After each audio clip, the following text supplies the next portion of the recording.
32 વર્ષના ઈમાનદાર કંડક્ટર સાથેની ઘટના। અમદાવાદ શહેરની ધમાલભરી સવાર હતી। એપ્રિલનો મહિનો, ગરમી ધીમે ધીમે તાપ બતાવતી હતી। બસ સ્ટેન્ડ પર લોકોની ભીડ જાણી દરિયાની લહેર જેવી ઉછળતી। કોઈ કચેરીએ જતું, કોઈ કોલેજે, કોઈ ગામ તરફ જતી બસ પકડતું। તે ભીડમાં એક સામાન્ય શહેરો પણ આંખોમાં અજવાસ ધરાવતો માણસ ઊભો હતો। આ નામ હતું વિજય સોલંકી। ઉંમર 32 વર્ષ હતી। વ્યવસાય બસ કંડક્ટર। સાદા કપડામાં, ખભા પર ખડકતી બેગ, કમરમાં લટકતો ટિકિટનો થેલો, હાથમાં પિત્તળની સીટી। દિવસભર મુસાફરોની વચ્ચે દોડધામ એ જ એની દિનચર્યા। વિજય સવારે 6 વાગ્યે જ ઘરેથી નીકળી જતો। અમદાવાદના બાપુનગર વિસ્તારમાં 2 રૂમનું નાનું ભાડાનું મકાન। ત્યાં એની પત્ની રીટા અને 7 વર્ષનો દીકરો જય રહેતા।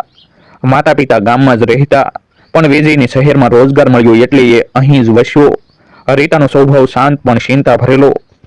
પતિનો દિવસભરનો કંટાળો અને નાની કમાણી જોઈને તેને ઘણીવાર પસ્તાવો થતો।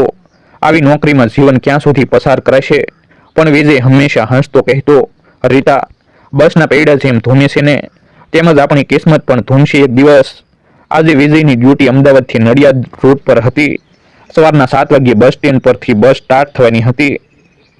ડ્રાઈવર રમેશભાઈએ ગાડી ચાલુ કરી। વિજયે સીટી મારી, બધા મુસાફરો બેસતા રહો, ટિકિટ લેતા જજો। બસમાં સ્ટુડન્ટ્સ, ઓફિસવાળા, ગામ તરફ જતા ખેડૂત બધાની ભીડ હતી। વિજય એક પછી એકને ટિકિટ આપતો ગયો, હાથમાં ઝડપ, પણ ચહેરા પર હંમેશા નમ્રતા। મુસાફરો ઘણીવાર ગુસ્સે થઈ બોલી જતા, કંડક્ટર, ટિકિટ તો જલ્દી આપો, મારે ઉતરવું છે। તો ક્યારેક મજાકમાં કોઈ કહે, ભાઈ, કંડક્ટરની આંખો પણ કેમેરા જેવી છે, કોણે ટિકિટ લીધી કે નહીં બધું દેખાઈ જાય છે। વિજય દરેકનો જવાબ હસતા આપતો। એને ખબર હતી, લોકોની તાવડમાર દુનિયામાં સહનશીલતા રાખવી એ જ સાચી સેવા છે। આજની સવારીમાં એક ખાસ મુસાફર ચડ્યા। એક વૃદ્ધ માણસ, કદાચ 65 વર્ષની આસપાસ ઉંમર હશે। આ માથા પર સફેદ ટોપી, હાથમાં લાકડી। વિજયને જોઈને વૃદ્ધે ટિકિટ માંગતા કહ્યું, બેટા, મારે નડિયાદ જવું છે, પણ મારા પાસે થોડા ઓછા પૈસા છે, અડધું ભાડું ચાલશે? વિજય થોડી ક્ષણભર ઊભો રહ્યો।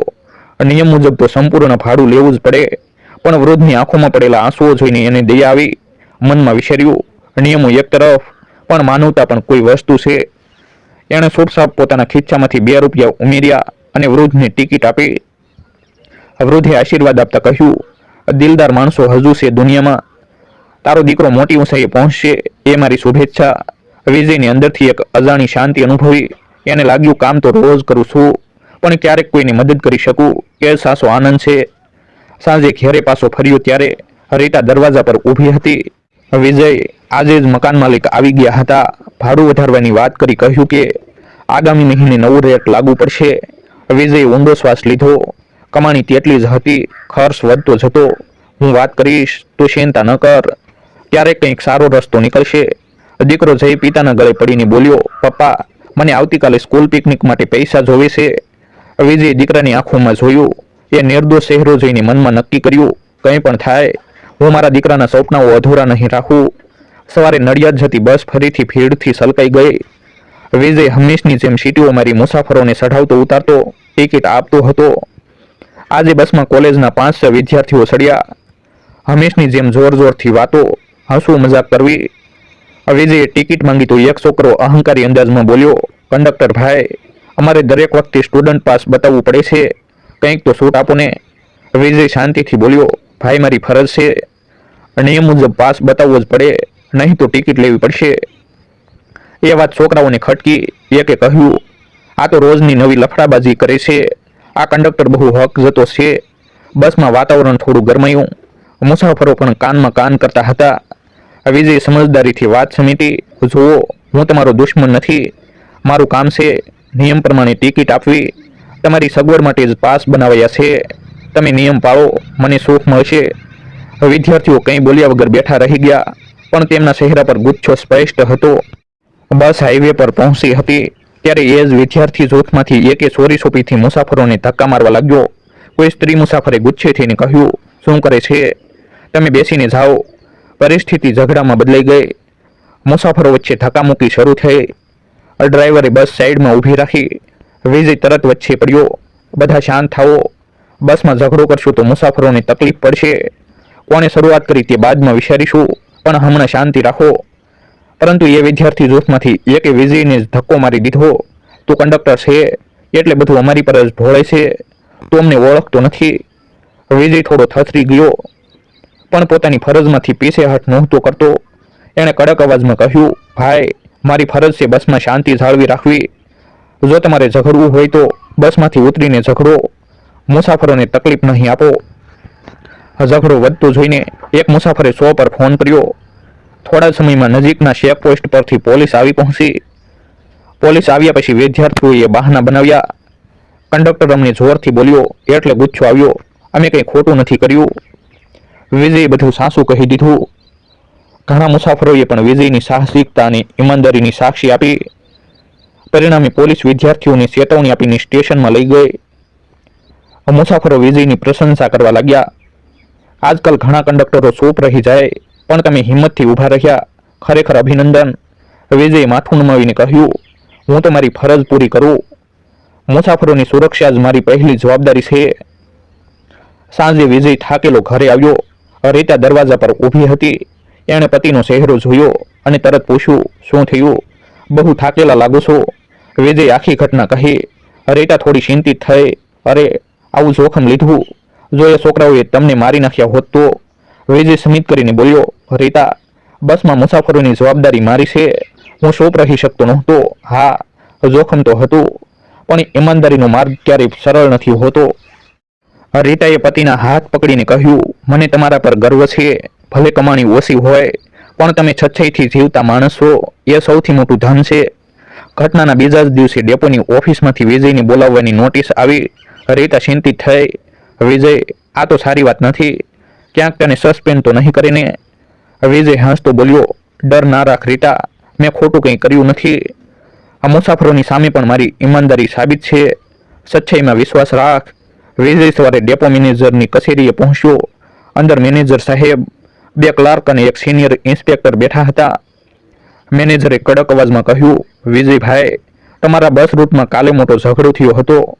સ્ટુડન્ટ્સની ફરિયાદ છે કે તમે તેમને બિનજરૂરી હેરાન કર્યા.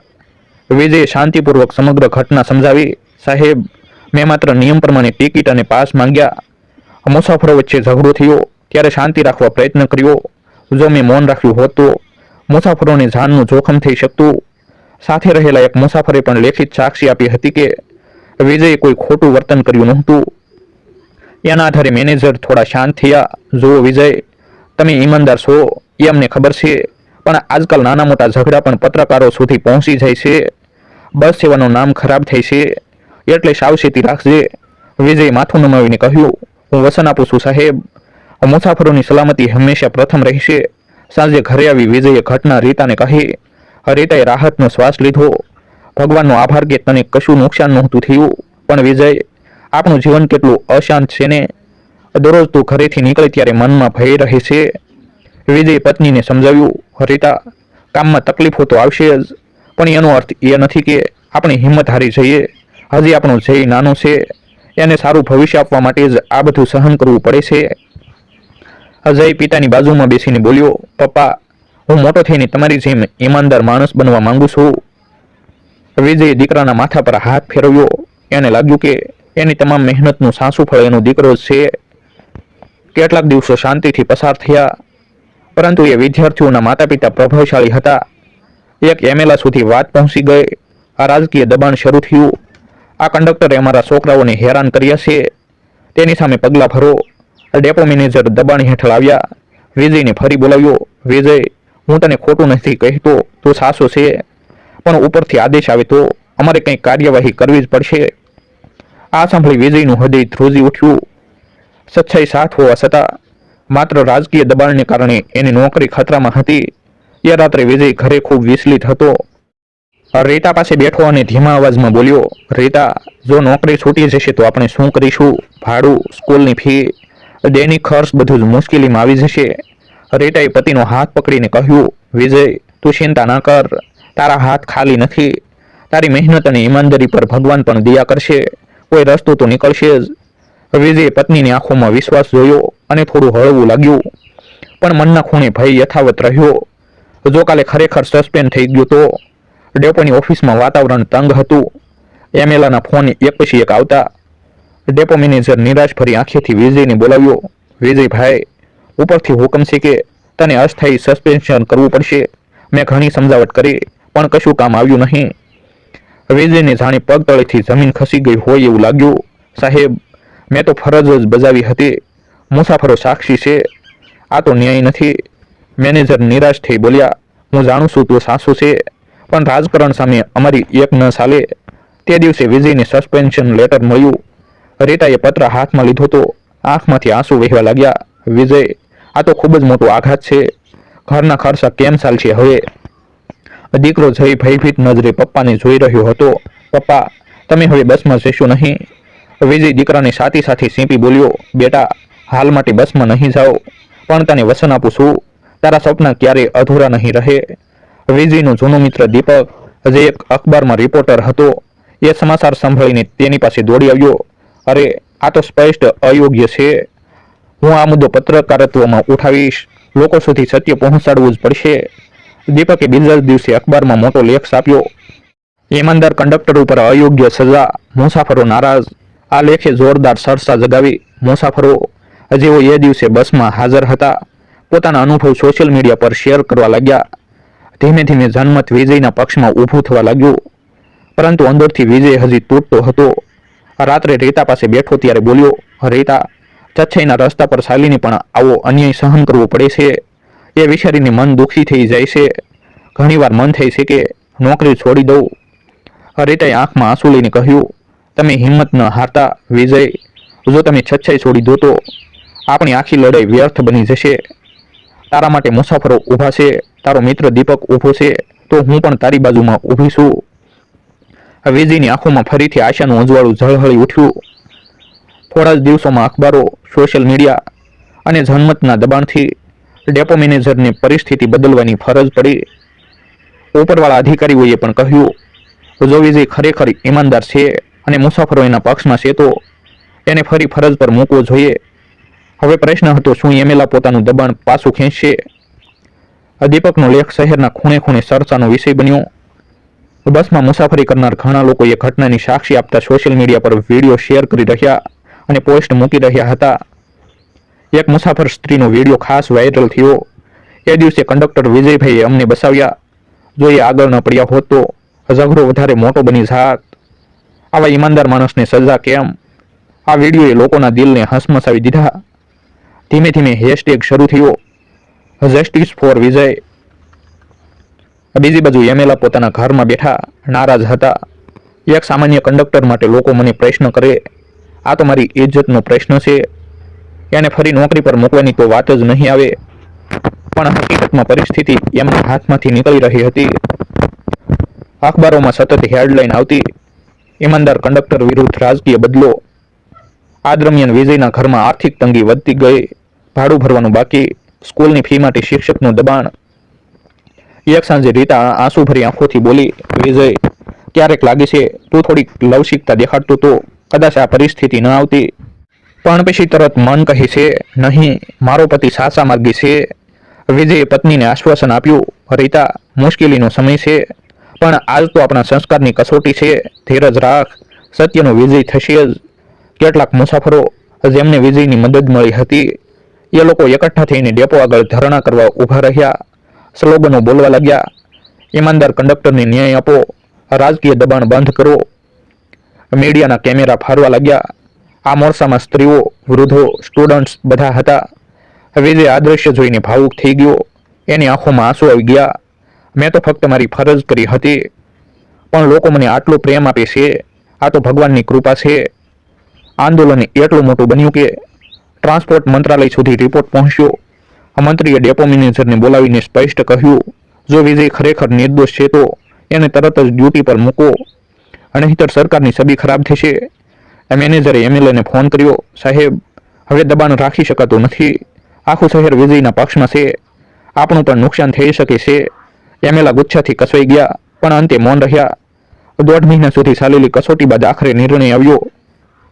ડેપો મેનેજરે વિજયને કચેરીમાં બોલાવ્યો. વિજયભાઈ, ઉપરથી આદેશ આવ્યો છે, તમારું સસ્પેન્શન દૂર કરવામાં આવે છે. કાલથી તમે ફરી તમારી ફરજ બજાવવા આવો. વિજયની આંખોમાંથી આનંદના આંસુ છલકી ઉઠ્યા. એણે કાગળ હાથમાં લઈને ચુંબન કર્યું. સાહેબ, આ ફક્ત મારી જીત નથી, આ તો મુસાફરોના વિશ્વાસ અને છચ્છાઈની જીત છે. આ મેનેજર પણ સ્મિત કરીને બોલ્યા, હા, તમારી ઈમાનદારીની ચર્ચા આજે આખા શહેરમાં થાય છે. અમને પણ ગર્વ છે કે તું અમારી ડેપોમાં કંડક્ટર છે.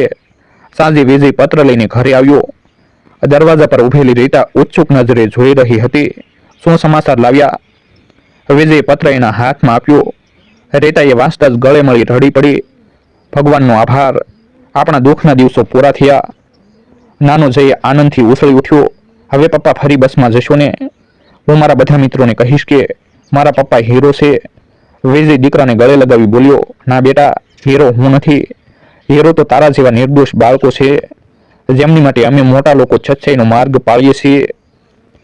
વિજયની ઈમાનદારી અને હિંમતને કારણે બસ યુનિયન અને મુસાફરોની સંસ્થા દ્વારા એનું જાહેર સન્માન રાખવામાં આવ્યું. મંચ પર વિજયને શાલ શ્રીફળ આપી મેડલ પહેરાવવામાં આવ્યો. એક વૃદ્ધ મુસાફરે બોલ્યું, આવો કંડક્ટર આપણા સમાજનું ગૌરવ છે. વિજયભાઈએ સાબિત કર્યું કે ઈમાનદારી ભલે મુશ્કેલ લાગે પણ અંતે એની જીત થાય જ છે. સભામાં ગાજતી તાળીઓ રીતા અને જય ગર્વથી પતિ પિતાને નિહાળી રહ્યા હતા. જ્યારે એમએલએ આ દ્રશ્ય જોયું ત્યારે તેમનો પોતાનો અહંકાર ખોખલો લાગી ગયો. સમાજ સામે એમની પ્રતિષ્ઠા ઘટી ગઈ. તેઓ સમજ્યા કે સામાન્ય માણસને દબાવી દેવું એટલું સહેલું નથી. ફરી બસમાં ફરજ બજાવતા સમયે વિજય મુસાફરોને જોઈને સ્મિત કરતો.